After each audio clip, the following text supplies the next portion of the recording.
हमीरपुर विधायिका उर्मिल ठाकुर ने खुद पर लग रहे आरोपों को सिरे से खारिज करते हुए उन सब बातों का खंडन किया है। उन्होंने इस सब को सोची समझी साजिश करार दिया।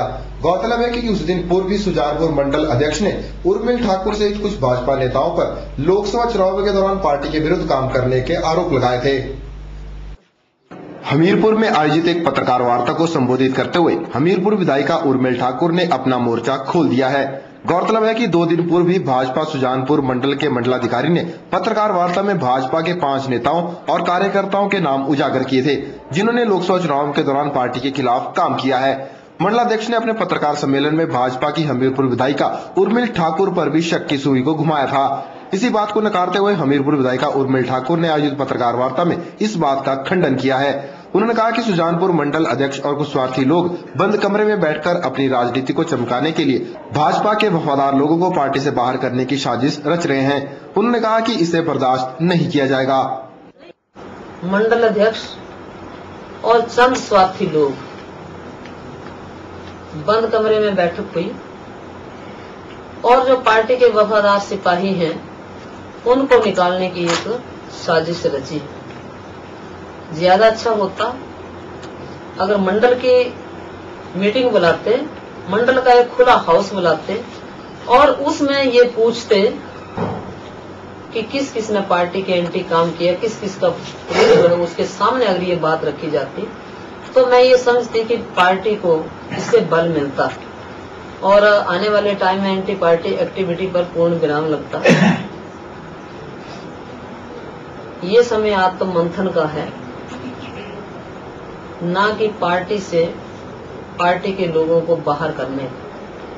उर्मिल ठाकुर ने आरोप लगाया कि इन्हीं स्वार्थी तत्वों ने विधानसभा चुनाव के दौरान भी पार्टी में रहते हुए उनके खिलाफ काम किया है। उर्मिल ठाकुर ने कहा कि आज यही लोग एक बार फिर इन्हें और इनके सहयोगियों को निशाना बना रहे हैं। लेकिन मुझे ये लगता है कुछ स्वार्थी लोग जिन्होंने पिछले विधानसभा चुनावों में मेरे खिलाफ काम किया था और कांग्रेस पार्टी को वोट डलवाए थे और कांग्रेस पार्टी का प्रचार किया था, उन्होंने उसका बदला लेने के लिए मुझे और मेरे समर्थकों को, पार्टी के वफादार सिपाहियों को उन्होंने निशाना बनाया, जो अत्यंत निंदनीय है।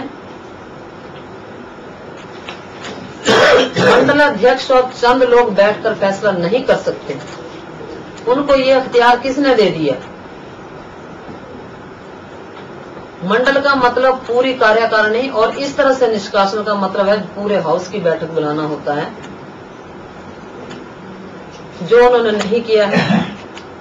उर्मिल ठाकुर ने इस बात की शिकायत को प्रदेश हाईकमान सहित राष्ट्रीय हाईकमान तक करने की बात कही है। राकेश पाल, के चैनल, हमीरपुर। आज वर्तमान प्रदेश सरकार के कार्यकाल में अनुसूचित जाति के लोगों के साथ अन्याय हो रहा है। यह बात अनुसूचित जाति विभाग कांग्रेस के चेयरमैन चमन राही ने कही।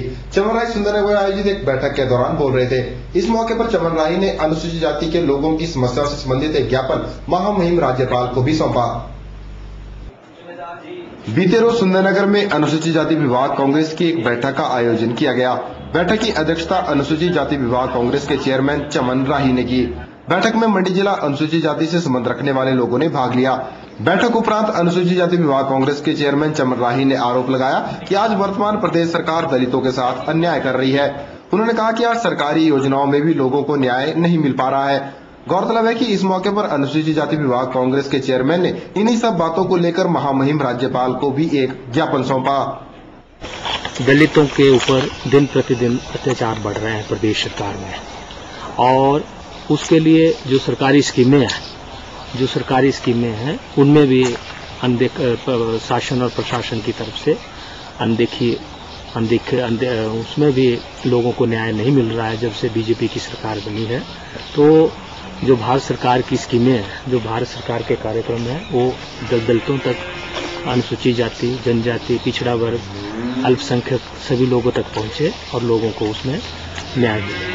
और हमने आज ये सारा सामूहिक तौर पे आज यहाँ बैठक हुई और हमने माननीय महामहिम गवर्नर महोदय भी यहाँ आज सुंदरनगर में आए थे, उनको भी हमने इसका सारा जो ज्ञापन है उनको सौंपा है और हमने गवर्नर जो हमारे महामहिम राज्यपाल हैं उनसे हमें उम्मीद जगी है कि उस मामले में वो सरकार से ये बात करेंगे, हमें उम्मीद है। बैठक के दौरान अनुसूचित जाति के लोगों को दिए जा रहे घर खाली करने के नोटिसों पर भी विस्तार से चर्चा की गई। चमन राही ने बताया कि महामहिम राज्यपाल से अनुसूचित जाति के लोगों पर हो रहे अत्याचारों पर शीघ्र कार्यवाही करने की मांग की गई है।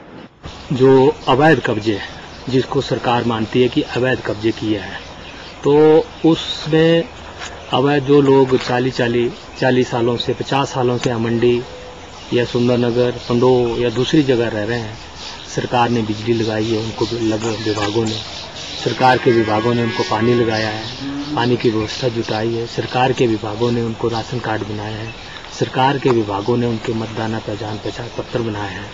तो जब ये चीजें हुई है तो उन लोगों को आज परेशान किया जा रहा है। तो ये बात भी हमने राज्यपाल महोदय के समक्ष रखी और हमने कहा है कि जो लोग बेघर है उनको बसाया जाए, उनको रिहायशी मकान बनाया जाए और जहाँ जहाँ वो रह रहे हैं वो जो जमीनें हैं उनके नाम से की जाए ताकि वो अपने घर बार बना सके। चमन राही ने कहा कि आज भाजपा सरकार में कोई भी दलित वर्ग से मंत्री न होने के कारण दलितों के हकों की लड़ाई लड़ने वाला कोई नहीं है। उन्होंने मांग की है कि हिमाचल प्रदेश सरकार दलित नेता को मंत्रिमंडल में शीघ्र स्थान दे। ब्यूरो रिपोर्ट, के चैनल, सुंदरनगर। ऑस्ट्रिया की राजधानी वियना में हुई संत रामानंद की मौत से आज पंजाब राज्य झुलस गया है, लेकिन वहीं इस घटना का दर्द लिए रविदास समुदाय से जुड़े अधिकतर लोग शांति बनाए रखने के प्रयास में जुटे हैं और सभी से प्रेम की भावना कायम रखने का आह्वान कर रहे हैं। वियना में हुई संत रामानंद की मौत के चलते एक और जहां पंजाब में बस रहे रविदास समुदाय में रोष की ज्वाला भड़क गई, वहीं पंजाब में भड़की इस आग के चलते आज देश के अन्य भागों के लोग इसे शांत कराने के प्रयास में जुटे हुए हैं। इसी के चलते बीते रोज मंडी में रविदास समुदाय से जुड़े लोगों ने शहर भर में एक शांति जुलूस निकाला और संत रामानंद को श्रद्धांजलि अर्पित की। इस मौके पर रविदास समुदाय से जुड़े जनता ने उन लोगों को शांति संदेश देने का प्रयास किया जो इस मामले को भड़काने का प्रयास कर रहे हैं। ये जो आज मौन जुलूस हमने निकाला, इसका हमारा यही माध्यम रहेगा कि लोगों में जो हमारे पंजाब में और जगह जो हमारी जो सतगुरु महाराज के गुरु नाम लेवा संगत है, उनको हमारा यही संदेश रहेगा कि वो शांति का दान बख्शे सबके ऊपर। और ये जो हरकतें हो रही है इसमें हमारे सतगुरु महाराज जी ने कहा कि अमन शांति चाहिए, जो कि होनी चाहिए।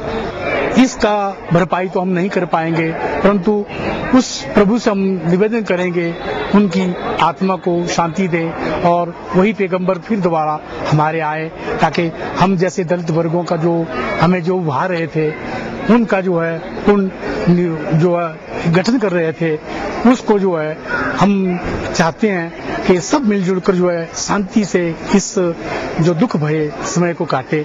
और यही विशेष संदेश जो हूँ पूरे अपने समाज को, अपने समुदाय को देना चाहता हूँ, ताकि किसी तरह का कोई हुल्लड़बाजी ना करे जैसे बाहर हो रहा है। शांति जुलूस में भाग ले रहे रविदास समुदाय ने वियना में हुई इस घिनौनी वारदात की कड़ी निंदा करते हुए आरोपियों को कड़ी सजा दिए जाने की मांग की है। एक शांतिमय ढंग से एक जुलूस के शक्ल में इस बात को सरकार तक और उन आतताइयों तक ये पहुंचाना चाहते हैं कि ये जो उन्होंने अत्यंत गलत काम किया उसके लिए उनको जितने शीघ्र पकड़ा जाए और उनको सजा दी जाए। गौरतलब है कि संत रामानंद रविदास समुदाय से संबंध रखते थे। वियना में हुई इस घटना ने पूरे पंजाब को हिलाकर रख दिया है। रविदास समुदाय से जुड़ी अधिकतर जनता देश भर में शांति बनाए रखने के प्रयास में जुटी है और सभी से प्रेम की भावना कायम रखने का आह्वान भी कर रही है।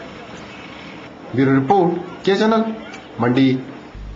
एक नजर कार्यक्रम के इस अंक में फिलहाल इतना ही। कार्यक्रम को और बेहतर बनाने के लिए यदि आपके पास कोई सुझाव है तो आप अपने सुझाव हमें अवश्य भेजें। हमारा ईमेल पता नोट करें info@kamalcommunications.com। नमस्कार।